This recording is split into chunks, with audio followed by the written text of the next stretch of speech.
Welcome back to the I Take History with My Coffee podcast, where we explore history in the time it takes to drink a cup of coffee. Richard Clough, Letter to Thomas Grisham, Antwerp, August 1566. We have had here this night past a marvelous stir. All the churches, chapels, and houses of religion utterly defaced, and no kind of thing left whole within them, but broken and utterly destroyed, being done after such order and with so few folk that it is to be marveled at.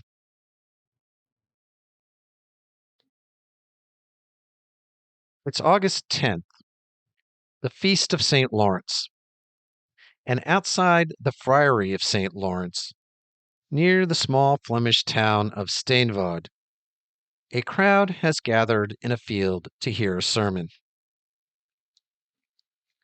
The preacher is a former hatmaker named Sebastian Mat. 10 days earlier, this would have been unremarkable, just another open-air sermon in a summer already full of them. Part of the wave of hedge preaching that swept through Flanders after Margaret of Parma's government agreed, in April, to a partial easing of the heresy laws. Thousands have spent the summer standing in fields, listening to preachers like Mat. Nobles have come. Merchants have come. So have the poor, the unemployed, the hungry. There are many of those this year. After a ruined cloth trade, a war in the Baltic that choked off the grain supply, and a string of bread riots the previous winter. Mat finishes preaching, and then something changes. A follower of his, a former monk named Jacob de Buzara, leads a group of about 20 people through the friary gates. What happens next takes less than an hour. The paintings are removed from the walls. The statues are dragged from the pedestals and broken. The altarpiece is hacked apart. When the crowd disperses, the friary's interior is unrecognizable. By any reasonable measure, it is a small event. 20 people, one building, 1 hour. Within 2 weeks, it will have reached nearly every province of the Low Countries. Within 10 days, hundreds of churches and religious houses across the southern Netherlands will have been stripped bare. By the time it is over, it will have a name that has stuck for 460 years. The Beeldenstorm, the image storm. This is the story of 10 days in August 1566, and of how those 10 days made a war that neither side could avoid. From Steenvoorde, the destruction spreads quickly. On the 13th of August, it reaches Beul, where Mat and his followers sacked the monastery.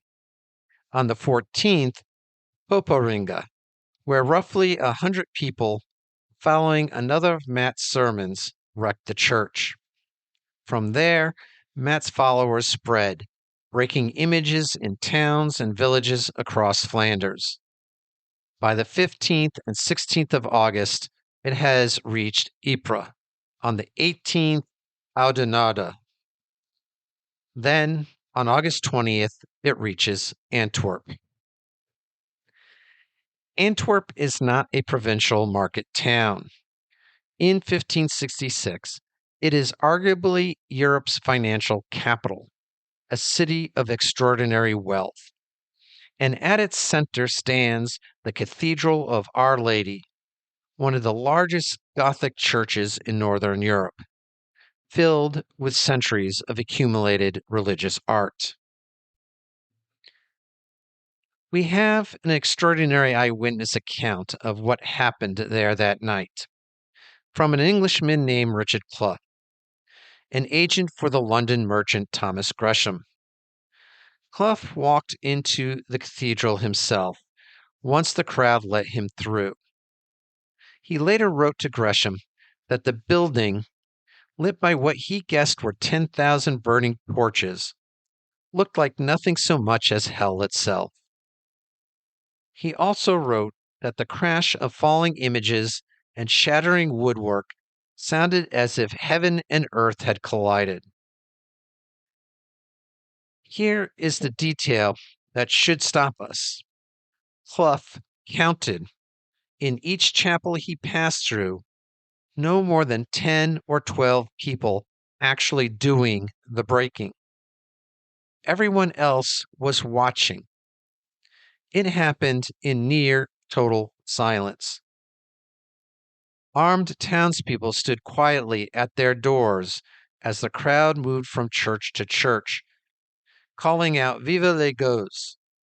Long live the beggars! The name the opposition had adopted at Brederode's banquet the year before. An anonymous report from inside the city, the so-called Avis d'Anvers, gives us the spark that may have set it off that afternoon.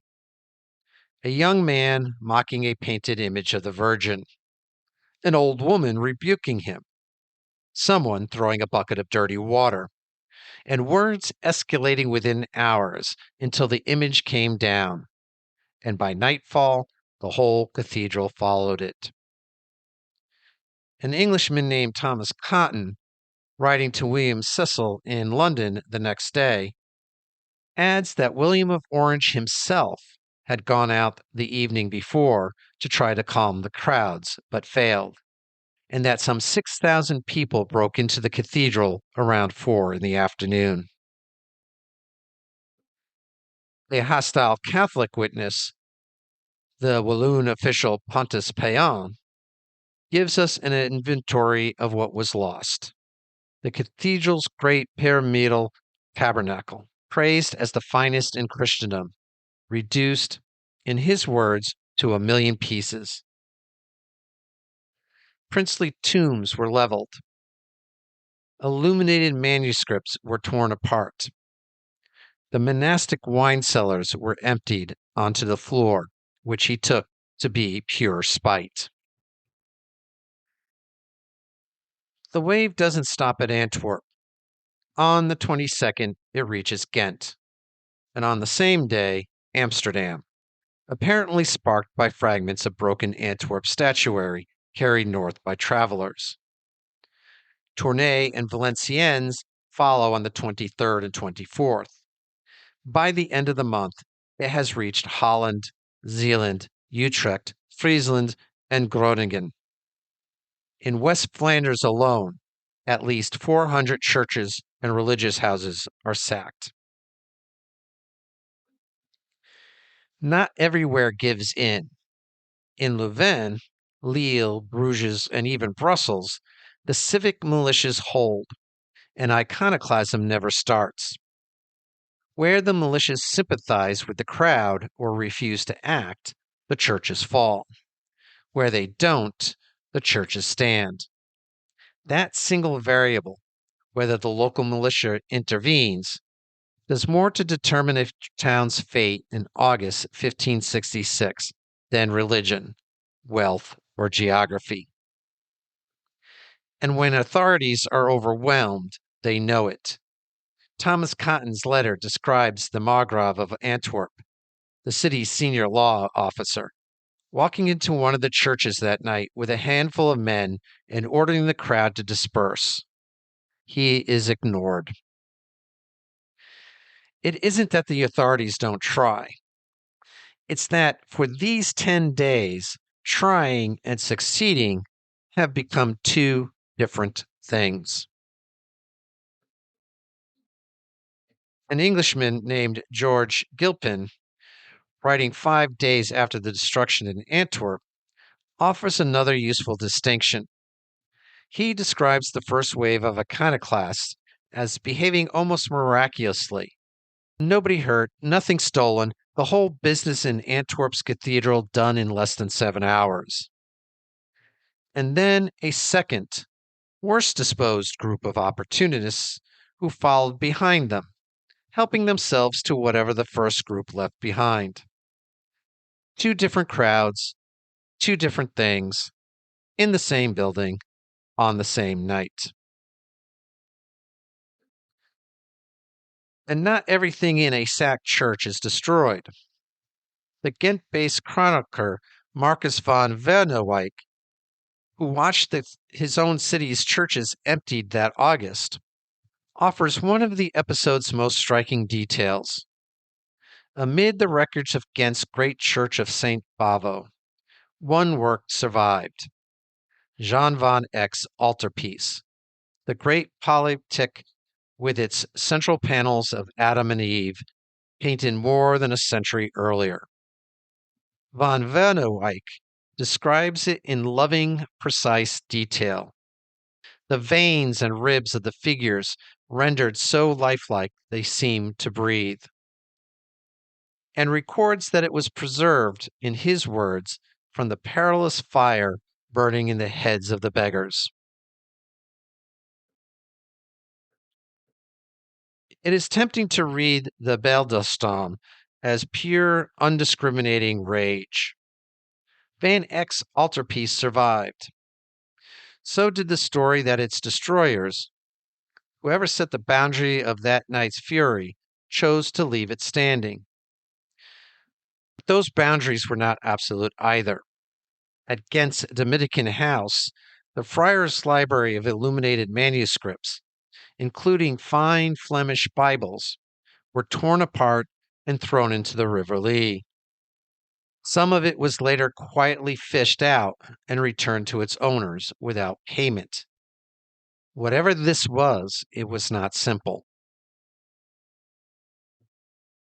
Further south in Artois and Hainaut, the wave produces something else, the first real armed resistance.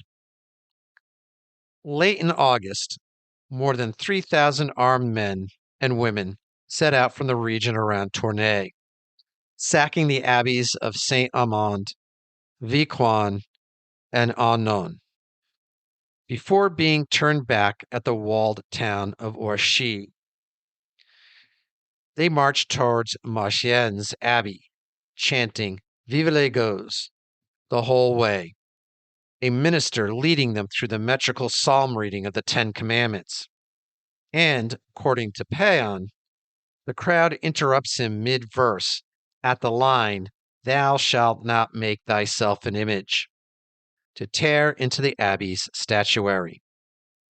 In under an hour, they have smashed everything but the 12 apostles. They loot the wine cellars, camp for the night, and set out the next morning for Anchin Abbey, a league away. They never arrive. Local gentry have quietly gathered about 50 horse and 120 foot, and they are waiting in the marsh between the two abbeys. As the mob marches along, still singing, it's ambushed. Between 500 and 600 are killed outright. More drown while fleeing into the bog. No quarter is given. Paon calls it, with evident satisfaction, the first drubbing the iconoclasts have received in the region. It is the first sign of what is coming. That force, not persuasion, will be the instrument that answers this. You've just watched it move through a dozen towns over 10 days. Here's what historians have made of it all.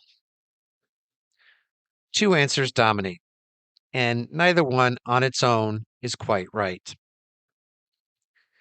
The first point is that this was a genuine popular explosion. The historian Peter Gale called it a transport of rage. a wave of collective feeling that overtook the populations of Flanders and Brabant. Nobody planned it, it happened. The second point is that the Beeldenstorm was an organized action. Calvinist consistories and ministers directed their congregations, following the same circuits that had carried the hedge sermons all summer. Historian Geoffrey Parker points to a small, organized, sometimes paid corps doing the physical destruction in some towns, which aligns with what Clough counted in Antwerp's Cathedral, 10 or 12 people per chapel, everyone else simply watching. The historian Phyllis Macrew is skeptical of any unified plan. What strikes her is how few people actually broke anything and how orderly it was. Almost nothing stolen, almost nobody killed. Set that against Gilpin's two crowds in Antwerp, the first disciplined and almost miraculous, the second opportunist who followed behind. Two different explanations in the same building on the same night. More recent scholarship by historian Peter Arnaud offers a way to hold both readings at once.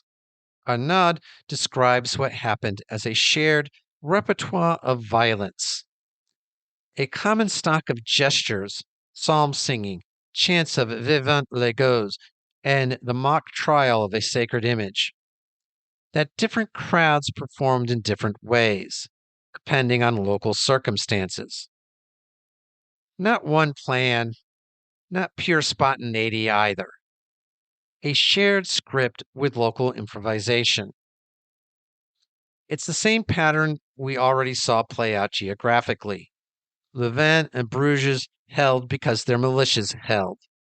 Antwerp and Ghent fell because theirs didn't.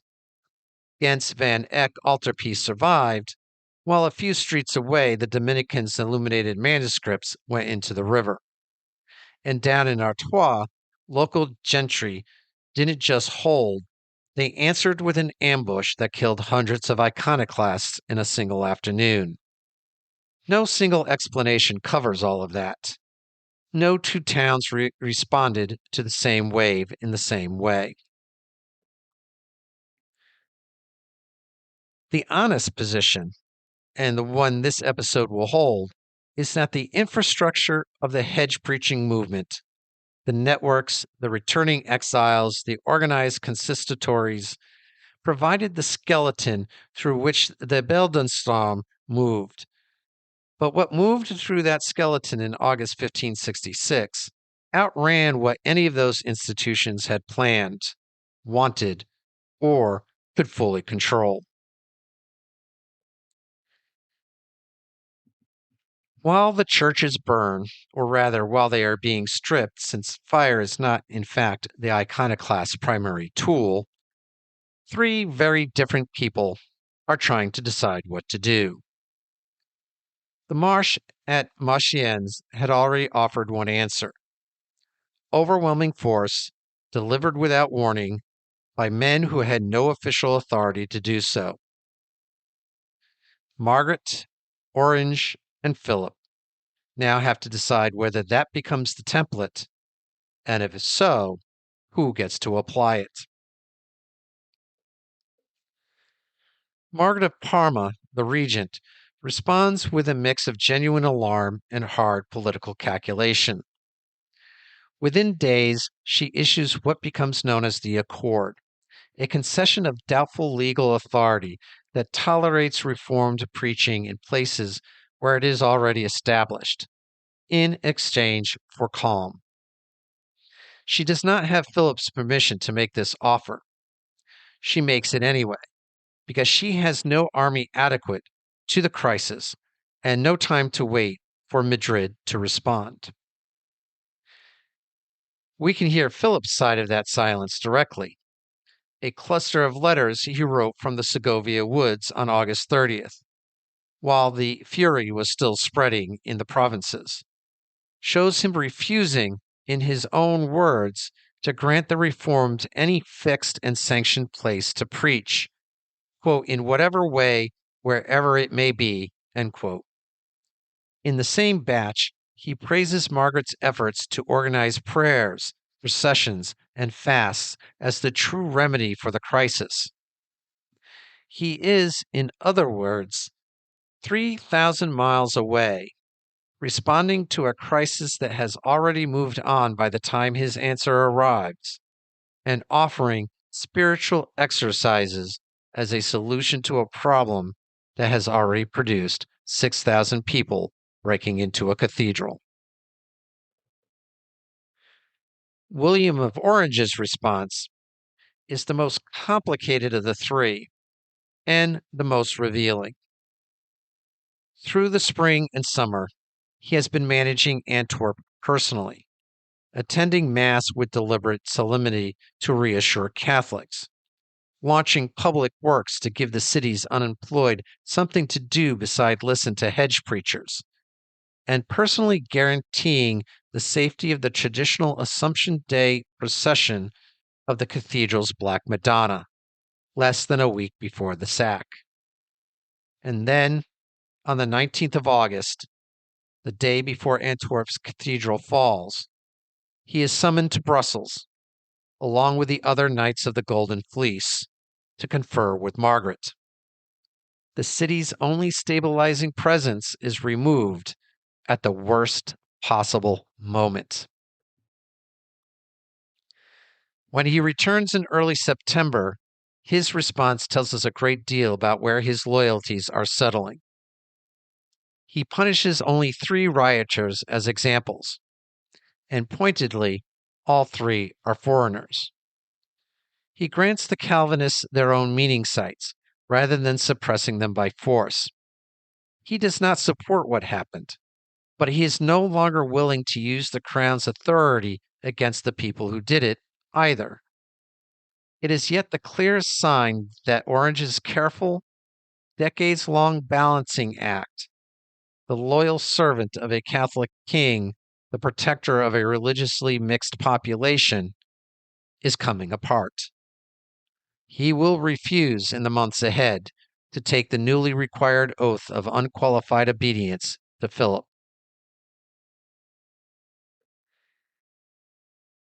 Egmont's response is, characteristically, the opposite.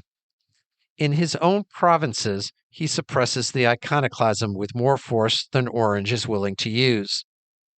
And he continues to believe, sincerely and not unreasonably, that the crisis can still be managed within the existing framework through clemency and reform.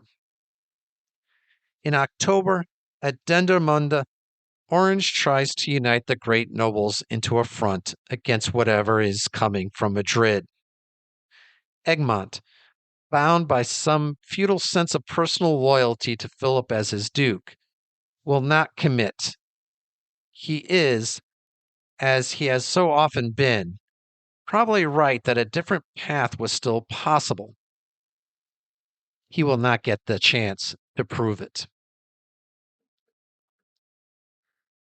The news reaches Philip at the Escorial in stages, as all news from the Netherlands does. Weeks late, filtered through the slow round trip of 16th century correspondence. What we can trace with some precision is not a single moment of decision, but a gradual hardening, visible in his own letters. By December 30th, in a letter to the Count of Berlaymont, Philip states plainly that his preference is to remedy the troubles par douceur que par aigreur, by gentleness rather than severity, and that he wishes, if at all possible, to avoid entering the Netherlands under arms.